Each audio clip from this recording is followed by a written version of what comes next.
Everyone, this is Tim from YourSixTech. Today in this video, I'm going to show you how to change the volume increments on your remote for your Fire Stick. So if your Fire Stick volume is way too loud and you want to go ahead and fine tune it, well, this is very easy to do.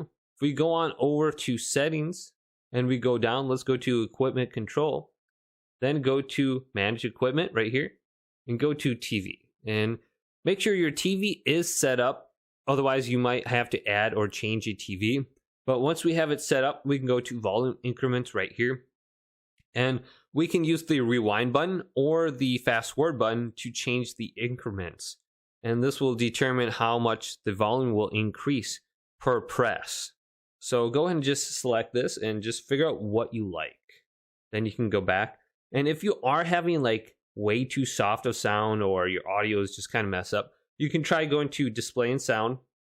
And then under here, go to audio and try going to surround sound and just change this to PCM and see if that fixes your issue.